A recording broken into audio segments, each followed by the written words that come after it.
What is going on, everyone? Welcome back to another Monday night episode of the Best Bet Show, where we have our special guest, Mr. Alex Caruso.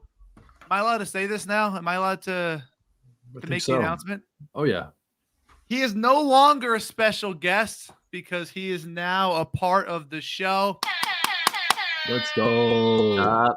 Welcome aboard, Mr. Caruso. How are we feeling this morning? We'll start with you first today because it's the first announcement. How are you feeling being a part of the team, and how are you feeling on this beautiful Monday? I'm feeling great. I mean, obviously, it's a part of the team. No more special guest. I think that they appreciated some of the first touchdown bets that we've called this year. Hopefully to win a lot more. But I'm excited to do this. It's Monday. It is the best day of the week for gamblers, and that is why we're here. Absolutely, Austin. We know you love your Mondays. We know you love them. Yeah, it's so nice. AC decided to steal my quote of the day. I didn't know what to come with now, but it's Monday. It's the best day of the week. We got AC, a part of FlashPicks. The vibes are just high, man. 2 good games, 11 NBA games. Like, what is there not to love about today, you know? Absolutely. I completely agree. We got a shout out from our boy Jensen Lewis, the Cleveland Guardians live analyst, saying we all know our stuff, quote tweeting the show. Appreciate all the love. We got some let's go. We got Dak and the boys. I don't know what that means. That means the Cowboys. I'm sorry, Austin. He went under pass yards last night. So, but we got this guy's from Brazil. I mean, hey, we're worldwide now. It is what it is. We have 2 games, Packers and Giants. We could talk about that. And also the Dolphins and the Titans. Both games on at 8:15. You have to go back and forth between the games. Dolphins, 14-point home favorites against the Titans, 46-point total. And the Packers are a 6-point road favorite against the Giants with a 37-point total. Before we get into props and things, where do you guys see these games going? Do you guys have any edges or likes on the totals or spreads in these games? Austin, we'll start with you. Yeah, I think Packers -6 is probably what I'm eyeing the most, just off what I've loved Jordan Love this last 6 weeks. I think he's looked really good. That's a spot I'm definitely interested in targeting. I just really don't trust this Giants side at all. But I'm interested to see what you guys have to say on the Titans-Dolphins side of things. I've been trying to find some spots on there and kind of having trouble just with the 14-point spread. I know Tennessee just hasn't been as good on the road this season, so that's kind of what scares me away. I think if they were at home at 14, I'd obviously play it a little bit more, but interested to see what you guys have on those. Yeah, I think that the Dolphins are going to dog walk them today. I wouldn't be taking anything with over-under because I think it's possible the Titans don't score almost any points. Or this could be like a 21-0 kind of game, but I think that I would definitely be taking the 14 points even at a heavy spread like that for the Dolphins because I just don't think the Titans have any type of weapons that can even have a chance against them. Yeah, and I was looking too. I thought the Titans were a lot higher up in the standings. I thought they were trying to play meaningful football, but they're really not. I mean, I believe they're 4-8, and they're just at the bottom of the AFC South now. Miami's playing for the 1 seed. Yeah. Right. Yeah, this one's meaningful for them. They probably are going to just dog them. If you think about it, I'm on Jason Sanders field goals. We can talk about that game first. We'll talk about the Titans and the Dolphins. I'm on Jason Sanders kicking points against the Titans. It's a system play at this point. Kickers are 10-2 to over 1.5 field goals and over 7.5 kicking points. The only 2 misses were the Panthers, who were just losing the entire game, and the Bengals, who only scored 3 points that entire game. This Dolphins team is going to score points. They're going to get points on the board, and I think we can get 5 extra points and 1 field goal, or 2 TDs and 2 field goals. Do you guys have any other plays on this Dolphins-Titans game, or are you guys kind of just focusing on the other one? I have one that I love. I'm just about to put it out on Twitter, but I'm absolutely hammering Devon Achane over 55.5 rushing yards. It's on FanDuel right now at -110. I think that line's going to move pretty quickly.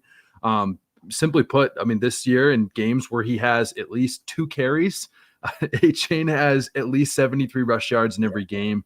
The only other running back the Titans played similar to him that was not a bruising running back and more of like a hyper speed type of running back in Jaylen Warren. They gave up 88 yards on 11 carries to him.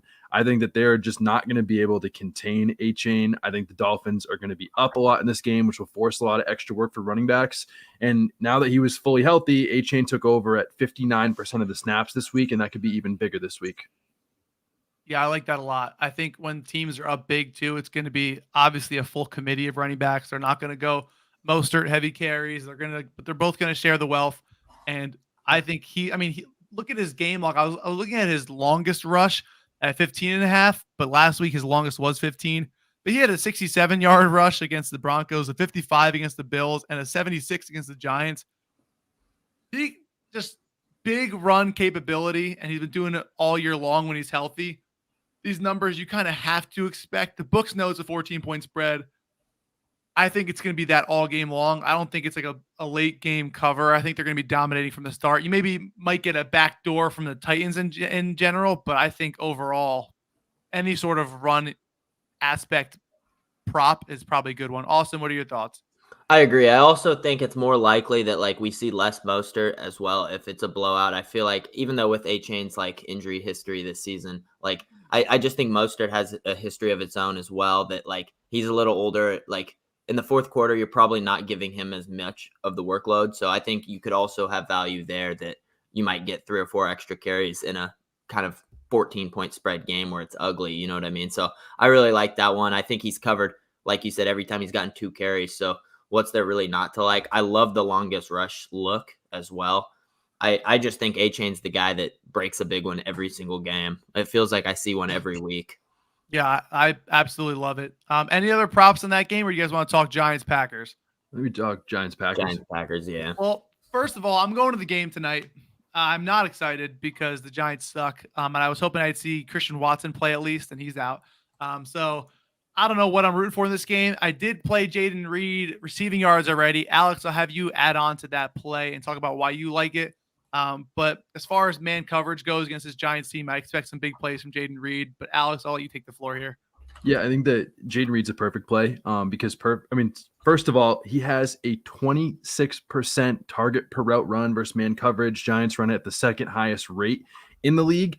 The only player who was even close to the rate that Jayden Reed had was Christian Watson. And with Christian Watson out, that means that he has like a 5 or 6% higher target per route run against the coverages the Giants are going to run more than any other player on the team right now.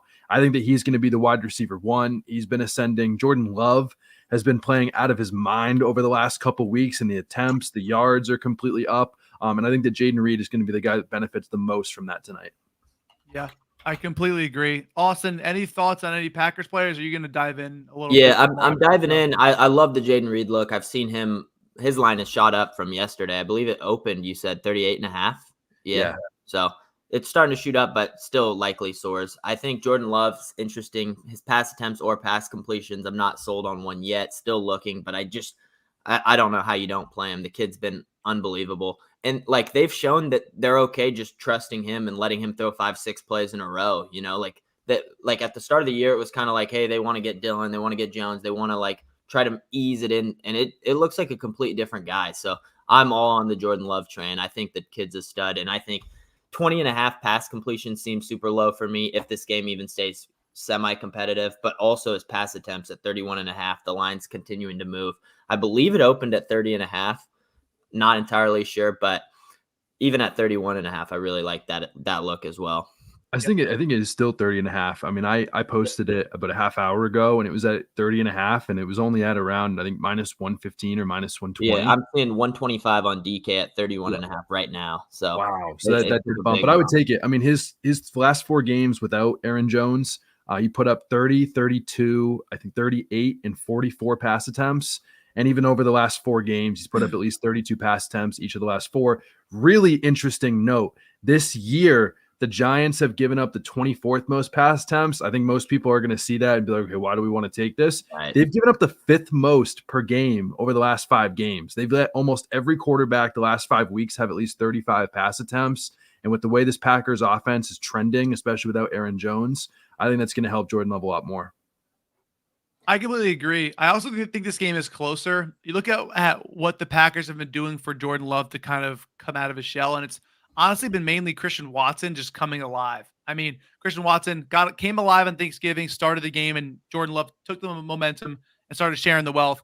Last week against the Chiefs, he had 7 catches and 2 rushes. I think Jordan Love is going to be they're going to have a little bit longer drives, more attempts, maybe some more shorter completions. Maybe Jaden Reed catches some big ones, but I think the attempts are still going to be there. I think this game I love the under in this game, honestly. I think that they're going to take a little bit to get going because Christian Watson's been such a big part of their offense the last few weeks that I think that they're going to be passing the ball. I don't think they're going to be up like 21-0. I think it's going to be more like 13-6, like the entire game, kind of something like that. And just still be winning convincingly, but not like up 20. That's just the way I kind of see the game going. So I like Jordan Love being active the entire game. Do you think the Giants have trouble moving the ball entirely tonight? Because like for me, a 6-point spread, like I really don't see the Giants moving the football that well. Like I don't know how they keep it close. I mean, the Giants never move the ball well. Yeah, but like 6 point, like this Packer team went and like outplayed the Lions on Thanksgiving. You know what I mean? They beat the Chiefs last week. Like this is a good team. I know they got some. I'm probably going to bet the Packers -6. That's kind of what I'm thinking. Like I think the game's going to stay low scoring, though. I think Jordan Love's going to have a little trouble early, and then they're going to figure it out and expose this Giants defense for what it is. One thing I'm looking at is Tommy Cutlett's rush attempts. He's at 4.5, I think, or 3.5 or 4.5. I forget what it was. I'm trying to look at his rushing yards as well. The Packers allow a lot of rushing yards to QBs, and if he can't move the ball, like you said, throwing the ball, and if they stack the box on Saquon, I think sometimes, like I know the Packers don't blitz heavy like crazy, but I don't know if that game plan changes against quarterbacks like this in this situation, right, who they haven't really faced all year. My thought, and I'm not an NFL coach, but would be to put pressure on Tommy DeVito, make him make quick decisions, have him beat you in the air, and you're going to try to stop Saquon. That's the way I kind of see happening. Everyone's receiving yard line on the Giants like 26.5. I think someone's getting over 26.5 yards. I just can't put my finger on who it is. I think that's fair. They just have so many guys for me. Like, you know what I mean? That Giants team just has so many different guys. I like Jalen Hyatt just because he's like, I think the most talented out of the group, but I really don't know. Like with them, there's a bunch of those teams, especially like the Chiefs, the Packers, the Giants, like those teams that play 4 or 5 wide receivers that all see quality snaps. Super hard to target which receiver you want to play because all their lines are like 2.5, 2 receptions, So it's like, yeah, obviously anything could happen. You could have the sharpest read ever, but your guy plays 22% of snaps and you're not there, so. Yeah, no, I completely agree. I'm going to answer some questions real quick. This guy said, are you worried about Reed being limited at practice? He actually has no injury designation. I think on Saturday, they said he had no injury designation, and it's Monday. He had an extra day of rest to recover. If this was like a Thursday game from that last week, he probably would have been a little more of a worry, but he had an extra full day of recovery. I like the fact that he didn't practice. He should be good to go today, and the no injury designation is pretty much a confirmation on that. We have this in the chat. Are you guys dropping a chalkboard double today? Oh, yeah. They were missing it. It wasn't here yesterday. Yeah, you best believe there will be a chalkboard double coming out probably in about two hours or so. I know we got to get out our NFL plays, but Daily Double always going to be there on NBA days. We have been firing over the last couple weeks. I mean, AP, Yeah, it's been insane, man. And the alt lines are a ton of fun. Like being able to drop some stuff down, play around with it. It's been a lot of fun. Great doing it. We've loved doing it, and we love that everyone loves doing it. But yeah, it'll definitely be out today. Yeah. All right. Well, stay tuned for that, guys. Like I said, any prop for the Giants. I like Hyatt over 26.5 receiving yards just because the long ball that he can have. His longest reception is still like 15. So they think he's getting 15, 16 on one catch. And his reception line's 2.5. I'd hope the second catch is for over 10 yards. It's usually what his role is on the team. More Robinson's going to be more of a slot guy, but the deep ball for Hyatt, he can get that in one catch. I think he's coming off a 100-yard receiving game, and they should be throwing all game long. So nothing too confirmed for me, but that's what I was leaning. Now, with that being said, we do have some first touchdown scorers today. I hope I'm on the end zone side with the first touchdown scorer. Alex, we'll start with you. What is your first touchdown score tonight for the show? There is an insane value on the first touchdown scorers right now, and that's Wan'Dale Robinson. Wan'Dale Robinson's really interesting because in the last game they played, only one Giants receiver saw over 70% of the routes, and that was Wan'Dale Robinson at 85%. take it another step further beyond that, right now, he's the third wide receiver in first touchdown odds, but he's seeing the most usage. And the Packers are the fifth toughest team versus outside wide receivers, but they're middle of the pack versus slot wide receivers, which means that Wan'Dale Robinson is going to see the best matchup. He's going to be on the field the most, but he is still at plus 2,000, which is right next to the Packers backup running back tonight, Patrick Taylor. I think that's a really good value to be had. I don't know. He's not a huge touchdown guy, but just off of usage, matchup, and value, I think that he's going to be my play tonight. You know, to add to that, MGM dropping the ball with a plus 3,000. Yeah. Plus 3,000? On Wan'Dale Robinson. Just about to say that. So I might have to sprinkle smokes. that as well for myself while I'm at the game. That's a nice. I mean, what was the free square you had of Justin Watson? That was what, plus 2,600. Yeah, similar vibes. Similar. This would be a new show record at plus 3,000. Austin, where are you going today with yours? I'm not gonna lie, I was struggling heavily with this one. I don't have the same type of analysis with this one. I'm throwing a dart here, but I think I'm gonna go Durham Smythe for the Dolphins. I think he just finds a way to get in. I've kind of been targeting the tight ends. I was hating on it earlier on the year. I saw success, so I'm trying to join the fun. You know, why not tonight? You know, I'm due for one. I haven't hit one this year though, so do as you wish with those. I know. I was kind of hoping I had longer time to look for myself. I wanted to pick a Packers wide receiver, but these odds are criminal. Dontravian Wicks. I kind of liked him too. Kid's kind of nice. You love those Gross receivers. Yeah, you do. I mean, looking at the touchdowns this year, Christian Watson is 5, Dobbs is 7, Jaden Reed with 5. You can't play anyone else. They only have one touchdown on that list. Well, and it's not like you and I, like, we don't pick the like plus 700s, you know? So like it has to be over plus. These are hard to hit, yeah, because obviously they're not likely, but you know what? River Craycraft. You know what I'm gonna do? Because I love QBs, is gonna be Jordan Love first touchdown score at plus 2,800 on MGM. I love that. I want to see a tush push or like a 10-yard scramble. Give me one of those. I'll be at the game, so if Robinson or Jordan Love scores the first touchdown, I'm probably going to be a little degenerate, and I'm probably going to parlay both of those guys with Smythe, just because if it hits, I'm going to want to post a screenshot. I would not recommend doing that. If you do, put $1 on it or something. Don't go crazy. But yeah. I'm going Wicks and Smythe paired together tonight. It just seems right. I don't know why. I woke up, I saw it, man. It seems right. Yeah, so... This guy's at anytime TD picks. We can talk about that if you want a little bit. Do we think Dylan gets across the goal line tonight or no? I'm looking at this Packers rushing touchdowns. Do you know who leads the team in rushing touchdowns? Jaden Reed? Jordan Love. Jordan Love. Because they have no rushing touchdowns. Aaron Jones has... Jaden Reed has a couple. Gary has 1. Aaron Jones is 2. Jordan Love is 2. And A.J. Dillon is 1. Wow. So and you take Jordan Love rushing touchdowns for the first one of the game. Good read. Good Jaden Reed. That's what's going to happen, baby. Whatever. Oh, my God. I can't wait to quote tweet that Cash with what a read, but spell it with his last name. I'm a genius. I am a genius. That's terrible. I'm sorry. You should probably hedge that out. Yeah, I would hedge the other way immediately. Crazy. All right. That's a donation. Well, the Packers are winning by 6 or more. There's no I think so too, unfortunately.